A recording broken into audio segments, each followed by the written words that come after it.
Every ghoul from the Fallout universe, whether it's the 2-century-old bounty hunter or the mindless creature scratching at a vault door, was once a perfectly normal human being, nearly biologically and genetically identical to the person they were on October 23, 2077, that started their day without any knowledge of what would unfold. Yet, ghoulification doesn't have only one effect. The results are extremely diverse. While some individuals emerge from this process with their intelligence intact, though aggressive but otherwise recognizable, some gradually fall into another state, while others undergo a much more drastic change, even transforming into something more akin to a living tree than a human. Same starting process, yet a completely different result. And while the question of what causes these differences has remained unanswered for almost 30 years of lore, there is a way to get an answer. Once you take a look into the science of ghoulification itself, psychology behind it, vaults, which used it deliberately, and a TV show which has changed everything. Today, we are going to discuss in detail how ghoulification works, exploring its effects both at cellular and psychological levels, all of the stages, and what actually makes a ghoul.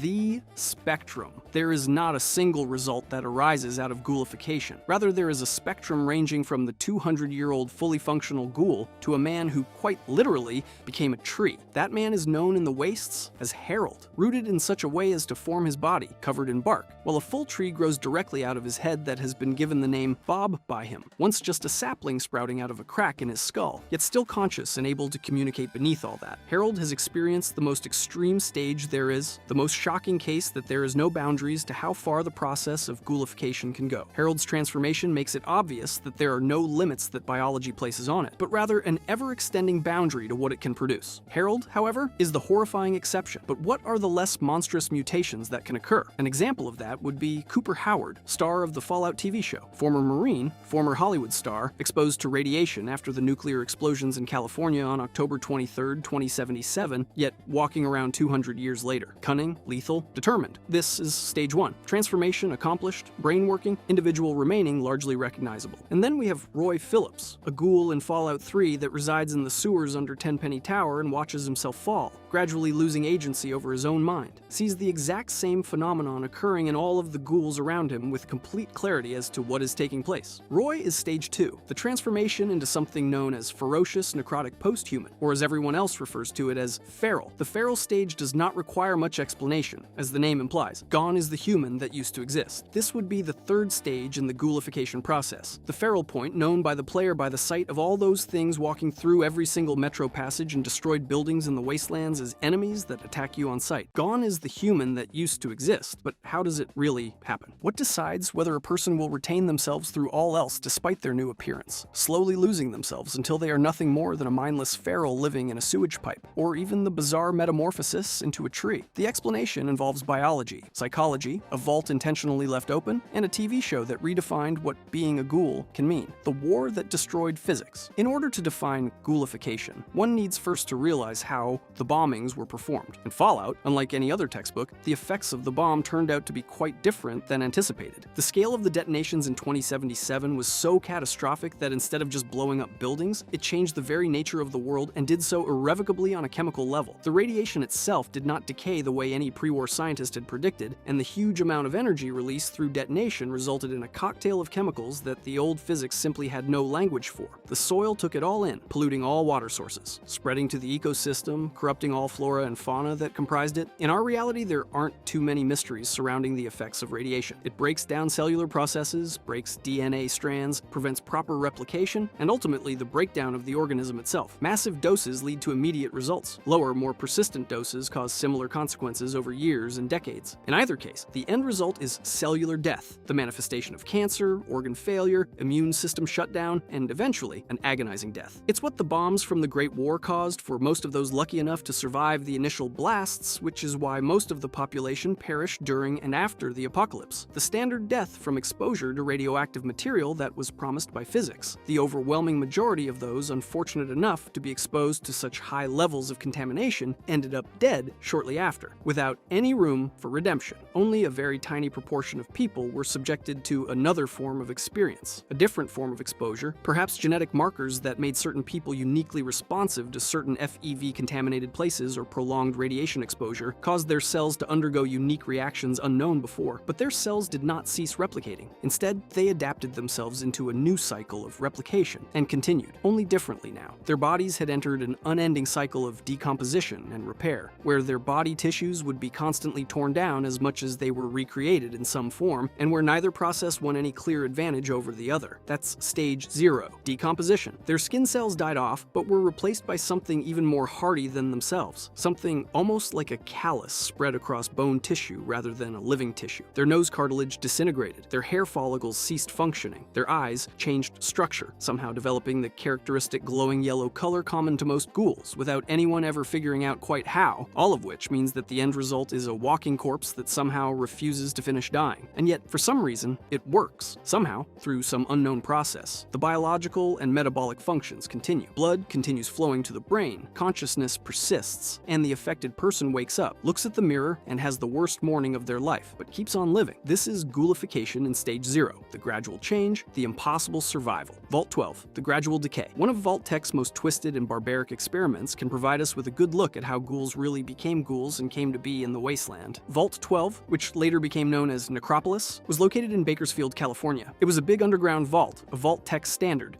meant to shield its inhabitants from being blown to pieces by nuclear hellfire. The Great War then started and ended as abruptly as it began, with nuclear destruction on a scale incomprehensible. The families entered the vault, and the door seemed to have sealed on them as intended, but little did they know that it had not completely. And that was no accident. Unbeknownst to even the overseer of Vault 12, Vault-Tec conducted an experiment that was simple but horrifying. It was done deliberately to study the process and the outcome of irradiation of an entire population inside an airtight facility. But the people inside Vault 12 weren't aware of that fact. They believed that they had been put inside a secure environment to live out their lives during the end of the world, and had no idea that the door behind them remained just slightly open the whole time. Radiation affected them slowly, continuously. No big waves. Instead, there was a long period of low levels of radiation exposure, enough to allow biological adaptation instead of complete body shutdown. For many years, maybe even decades, people from Vault 12 were exposed to radiation. Their bodies managed to develop biological adaptation. As a consequence, they became ghouls. Not all of them, not all at once, but their bodies slowly began decaying and transforming through a process not without tremendous suffering. But a significant population of them survived and eventually made it out into the surface, forever transformed. They started Necropolis, a city of ghouls constructed among the ruins of Bakersfield. One of the early examples of organized ghoul settlements in the West, Necropolis was a town of people who went through an experience not covered by any pre-war bureaucratic document, trying to create some kind of community in its aftermath. In terms of the original Fallout game, this meant that Necropolis existed for more than 100 years, with the survivors of Vault 12 discovering their lives had been unnaturally extended far beyond regular humans. The experiment conducted by Vault-Tec, whether they openly admitted it or not, could be described as a controlled ghoulification project. Radiation levels entering Vault 12 via its damaged door were not randomly chosen. They were precisely calculated to achieve certain results within a specified time frame. What they needed to find out was exactly what the wasteland showed in its uncontrolled experiments elsewhere. At what point of radiation exposure does a human turn into a ghoul instead of dying? And what remains of the survivors after the transformation? Vault 12 provided the answer. That answer was, their bodies adapted. Enough to build a city,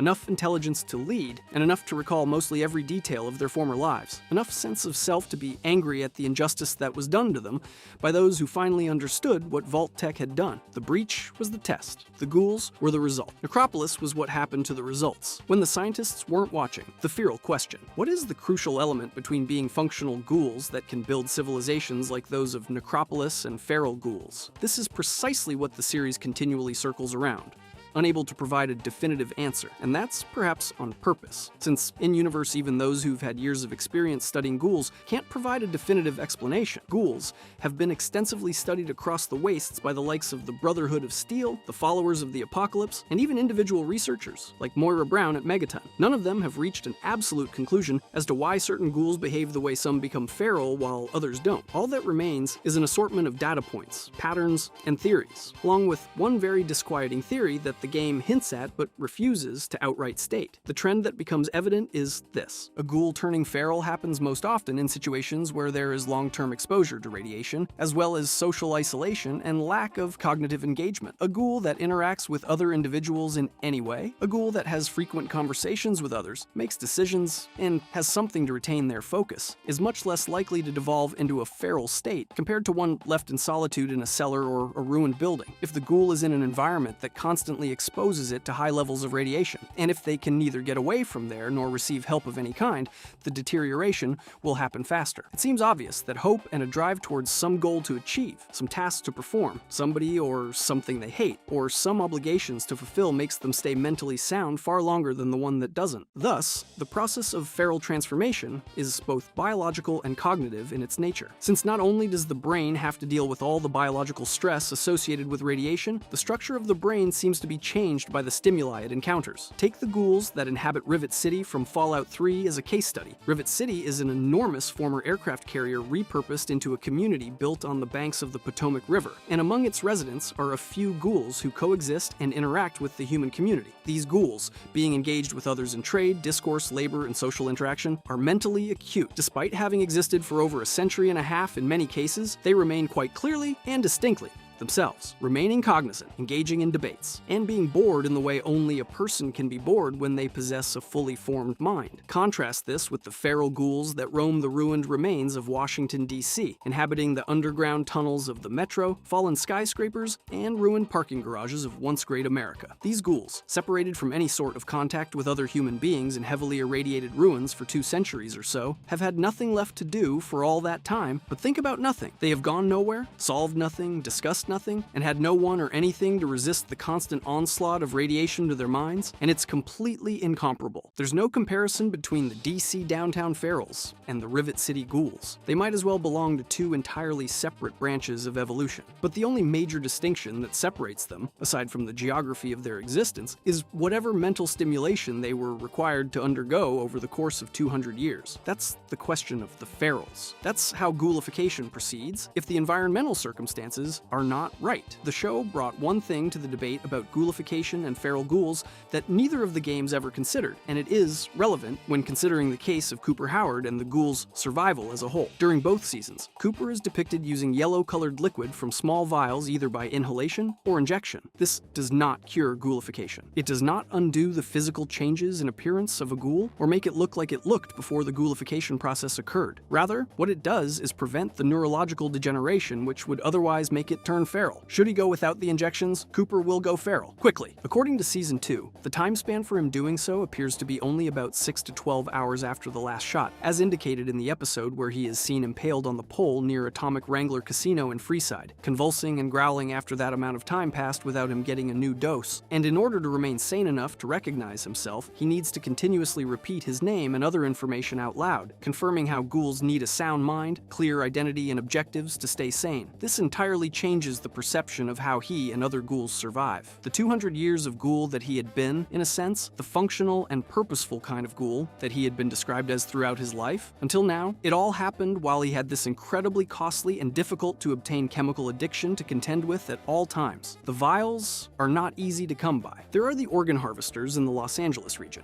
who seem to be the main source of the substance for the ghoul community in the show, and this is telling the audience quite a bit about where the production process comes from and what might go into making the substance. But here's where it gets really serious, because if the medication can suppress ferality, and if these supplies have been around in some shape or form since at least the post-war period based on how developed the network for their distribution is by 2296, the question about all the ghouls becomes all the more haunting. Just how many of them turned into monsters simply because the cure was not available to them? How many of the creatures without any semblance of consciousness that roam about the metro and its abandoned buildings were once living humans who could have survived if anyone managed to give them a vial? In every one of the video games, the concept of ferality was seen to be inevitable given the right circumstances, something that eventually occurred to each and every ghoul if decayed enough, like a clockwork process that could not be stopped. The new show, on the other hand, offers a different perspective on the issue, suggesting that there is a universal possibility of chemical suppression of ferality. It is no longer just a biological catastrophe, it's a systemic one. The ghoulification of the wasteland's feral ghouls shifts from from being a result of biological and psychological forces to a victim of economic and availability issues. While the ghoulification process was always a grim image in the games, the new series' take on it has made it more sinister in a whole new way. There never was a neat and conclusive definition for ghouls turning feral throughout the whole series. There were always holes in the lore. Various games have made additions that don't completely match up with previous information, just like the creation of the vials for the TV show. Writers have disagreed with one another in various entries. And the in-game science of ghouls is intentionally unfinished, since there is not an operating authority within the wasteland that could do proper research on the matter. This vagueness is inherent to the game and has been designed that way, in part consciously and in part due to the nature of a multi-decade-old franchise. The Price of Sanity Roy Phillips sets the example by how volatile ghouls' state of mind can be by getting one of the most quietly devastating and brutal endings in the entire franchise, surrounded and standing on top of nothing but corpses, the aftermath of a bloodbath. Roy Phillips is a ghoul living in the sewers under Tenpenny Tower, and he has been there for so long that the odor no longer affects him. Tenpenny Tower is a rare pre-war luxury building within the capital wasteland, which has been repurposed as a human bastion. This fortress is ruled by Alistair Tenpenny, a man who has chosen to exclude ghouls from his compound, even those who possess normal cognitive faculties, due to their lack of aesthetic appeal to him. Roy and several other ghouls have been occupying the underground maintenance area of the building for an extensive period of time, pleading for admittance but failing to gain any ground. On paper, Roy's quest in Fallout 3 is supposed to read like a tale of civil rights, ghoul exclusions from settlement based on looks alone. Roy wanted entry for his people, so the player makes a peace treaty for everyone. On paper, Roy's quest reads like a tale that ends happily for everyone if the player acts appropriately, but it doesn't. Even through the peaceful route in which the player manages to convince Tenpenny to take in the ghouls, even with Roy getting exactly what he demanded, Roy remains unstable. He does not calm down, and in no time at all, the people in Tenpenny Tower are either dead or expelled, massacred, while Roy and his group of ghoul friends have claimed the entire place. The peace didn't break because of human actions against the ghouls. It ended because Roy Phillips had already gone too far into his own descent to maintain anything when it was all settled down. There is a piece of information Roy reveals to the protagonist during their conversations, which goes unnoticed by many on a first-time gameplay. It appears that Roy mentions the deterioration of the ghouls around him, those who went feral, whom he couldn't help, whom he watched turning into monsters. And then, slowly and cautiously, Roy confesses that it may happen to him as well. Nothing tragic here, nothing dramatic or a plea for help, simply a fact and a realization he reached. Something Roy noticed and something he understands might be his future. It is that honest admission that made Roy Phillips a disturbing and the most uncomfortable character of the Fallout franchise. Not because of the fact that he is evil or monstrous, but rather because he is aware that he is becoming feral, yet has no way of stopping the inevitable. The isolation has been there for too long. The resentment has existed alongside of his rational thoughts for too long, and now it all began to merge and fuse together. He is neither feral nor redeemed. He's already in the state of transition, and what's scary about this is that on the inside, apparently, there isn't anything particularly remarkable about it. It just means feeling tired all the time, caring a bit less about the things you've cared about before, the growing sense of your inability to distinguish what's right,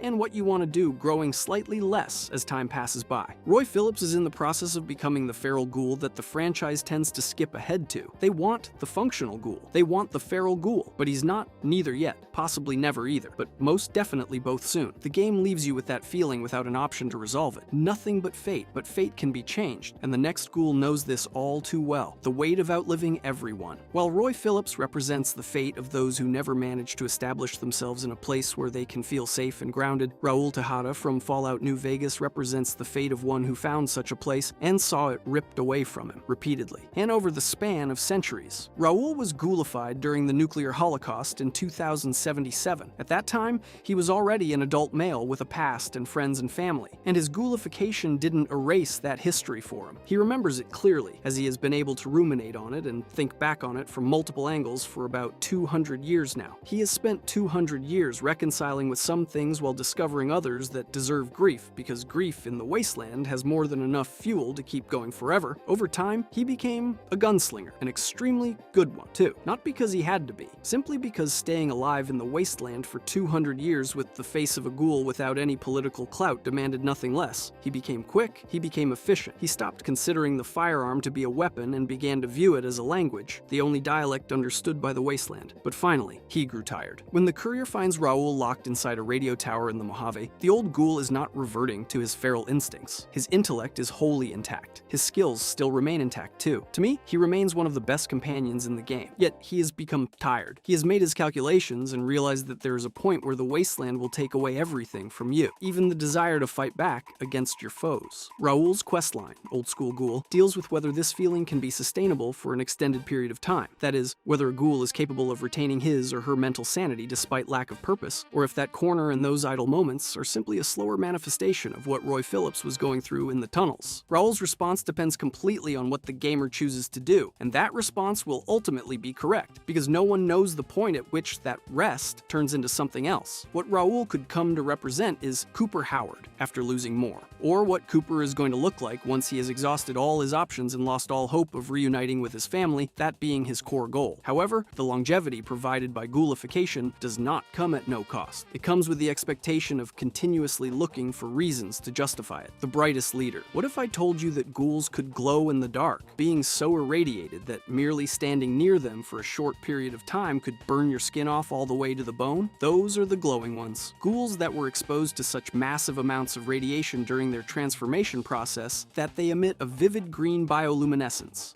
turning them into living conduits of radioactivity. This transformation occurs when a ghoul's system stops filtering radioactive particles absorbed through the blood and tissue, causing the radiation to build up and glow visibly, especially in the dark. Jason Bright is a glowing one, a ghoul so radiated that he glows with the very light of radiation, a light so bright that he can be recognized from afar as a danger of radiation that can harm anyone standing nearby. Jason Bright is the head of the Bright Brotherhood group of ghouls in Fallout New Vegas, stationed at the old test site of RepCon, where he prepares for the launch of a set of rockets that will bring them somewhere far from the hatred of humans and the horrors of the wasteland. Jason Bright is a man who turned faith into purpose. Not faith alone, but purpose-driven faith. Faith that has goals. And it was this faith that made him focus on the future, rather than dwell on the hardships of being a ghoul in a wasteland that despises them, and their community benefits from MIT. The ghouls of Bright Brotherhood are not hostile. They do not automatically attack the courier either. They are simply a community looking for a way out, a solution to the problem of ghoulification that would not require anything but themselves, since they have realized that expecting any betterment from humans is a waste of time. This method of theirs is brilliant, perhaps tragic,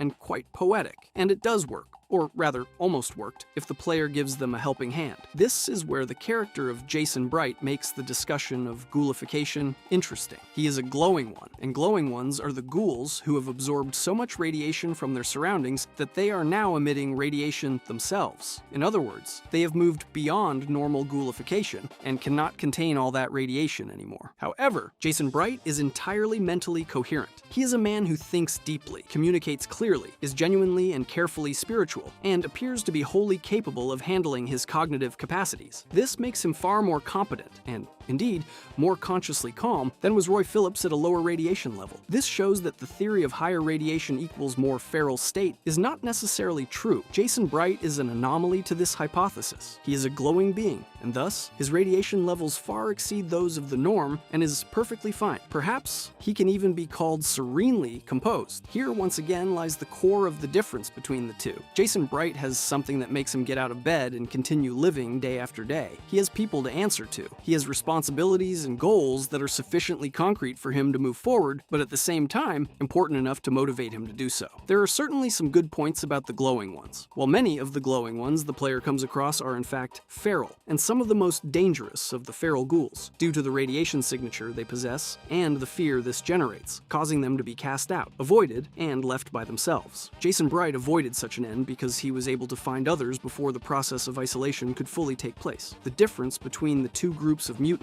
lies in this one variable. The dose, type, and time spent in radiation does not play as great a role as whether there is something else to live for once the mutation process is completed. For Jason, there were the rockets. For Roy Phillips, it was the sewer system under the ruins of Los Angeles. The unbroken gunslinger, Cooper Howard, wasn't anything special in terms of ghoulifying, at least not that we know yet. The series hasn't explained when and how this happened. This is the intended approach, and it remained unresolved even after Season 2. The information that can be derived from the timeline is plain and simple. He lost his family during the bombing of Los Angeles. He wasn't inside a vault, and he was affected by the nuclear explosion in full force. His ghoulification most likely followed the regular pattern. The process of turning into a ghoul occurred due to excessive irradiation. There is nothing unusual about the case of the former Marine and Hollywood celebrity, who once appeared on the posters of Vault Tech. Everything that followed is the point where Cooper's tale takes a turn, and this turn is not due to any superiority in his case compared to that of other ghouls, biological or otherwise. Rather, it is a set of things which are common individually, but come to form something special when viewed from outside after 2 centuries. One of these things is his military training, as Cooper was part of the Marine Corps that participated in the Sino-American War, specifically the operation of Alaskan Reclamation. Such service does not render a person immune to anything. However, it provides them with a way to function in environments that are specifically designed to destroy their psyche, to cope with fear, overcome panic, and coordinate actions towards objectives in conditions where everything around goes wild. After ghoulification robbed Cooper of one existence and put him in a world where there was no place left for Hollywood actors, all these skills remained at his disposal. They did not protect him from becoming what he was, yet they helped him to find ways to survive tomorrow and the day after. Bounty hunting is the second, and you know what? It fits perfectly into the model. You find your target, you locate your target, you bring them back, you collect, and you get another contract. Bounty hunting wasn't something that Cooper took up out of romance. He did it to keep himself active, keep his mind on things practical, and most importantly, for the caps. Not for sustenance, but for the vials. And that's where the idea of Cooper Howard as the 2-century-old monument to sheer willpower and self-discipline starts to show cracks, because the vials are a crucial element. If not for the constant doses of the yellow drug he constantly takes during both seasons, Cooper Howard would probably have gone feral after only several hours. This aspect becomes clear in Season 2, where Cooper is rendered immobile after an incident at the Atomic Wrangler, his bag lying right under him, but just out of reach. After only several hours of not receiving the required amount of drugs, Cooper Howard went into convulsions and started snarling. He loses language skills and loses consciousness, having to recall his name for himself to keep himself conscious. My name is Cooper Howard.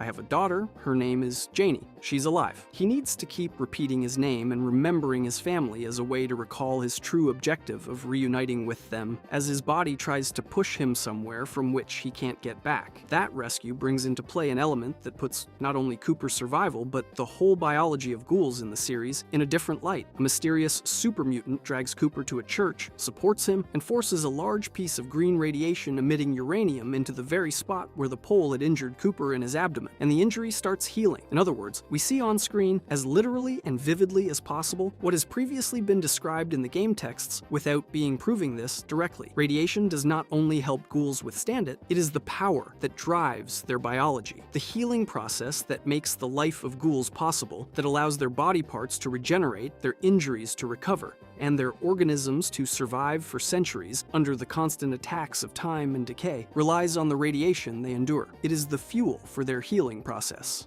just like calories in human bodies. Without this fuel, healing fails. With plenty of it, a mortal wound becomes a scratch. However, the uranium remains inside him. This is the aspect that the series fails to address entirely, because a piece of extremely radioactive metal inside a ghoul's body is an ongoing process. The steady emission of radiation from an embedded piece of uranium, whose energy directly impacts the ghoul's biology over time, is precisely what gives rise to the glowing ones according to the lore. Ghouls who've been exposed to high levels of radiation for so long that their bodies become bioluminescent and emit radiation, capable of healing other ghouls or harming humans. Though this particular scenario has yet to be confirmed by the series, it has made significant preparations. Cooper Howard, who was already well into his 2nd century as a ghoul, now has a radioactive core embedded inside him after being helped by a super mutant that knew exactly how to manipulate ghoul biology. The implications of this for ghoul healing are important as well. This means that the substance that is responsible for their ferality, which involves constant radiation that gradually deteriorates the brain, is also responsible for everything that keeps them from being killed instantly. The biological system that keeps the ghoul going is the same biological system that will one day bring about its demise. The process of healing and decay are not opposites that come out of separate biological systems. Instead, the two are the same biological system running in opposite directions at the same time, as radiation fuels regeneration of the body while slowly damaging the brain. The end of the spectrum. Harold is the place where ghoulification ceases being being an illness and becomes something philosophy lacks an actual name for. His first appearance was in the original Fallout, released in 1997, already standing out in terms of personality and physical appearance amongst the ghouls of the West Coast. Harold is an enigmatic drifter with a minor tumor on his forehead that he calls Bob. Bob is strange, yet manageable. He is not an ailment, just an anomaly, an eccentricity, something interesting to talk about. Harold regards him much like an old skin ailment that needs no further discussion. He hadn't yet processed it all. Harold was there when the Master's FEIV tanks exploded before Fallout 1 and had experienced both intense radiation exposure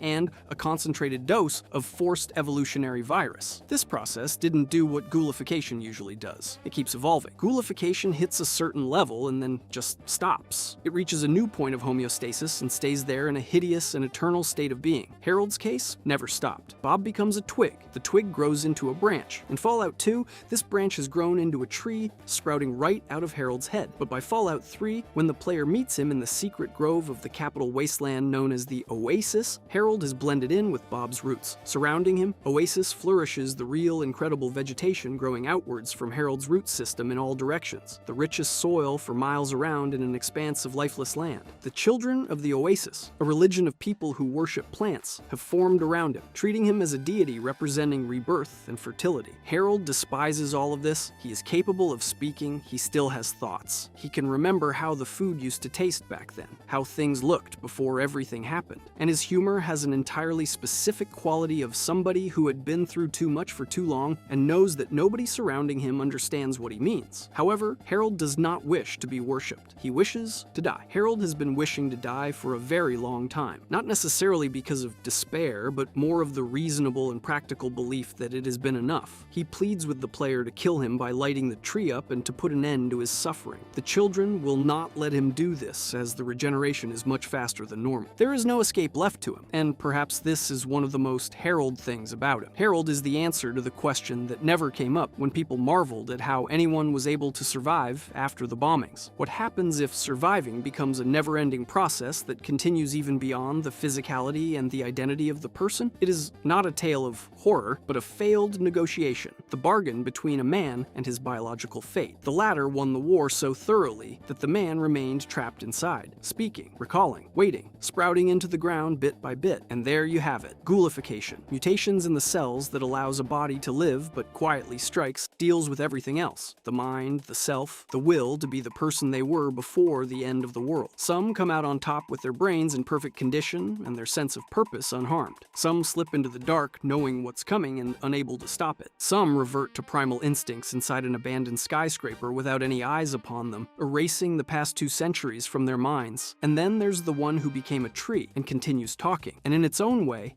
that's the most human end possible. War never changes, but what it does to the people who survive it is still being written. If you've enjoyed the video and want to know about every single Fallout vault explained in detail, click the video on the screen.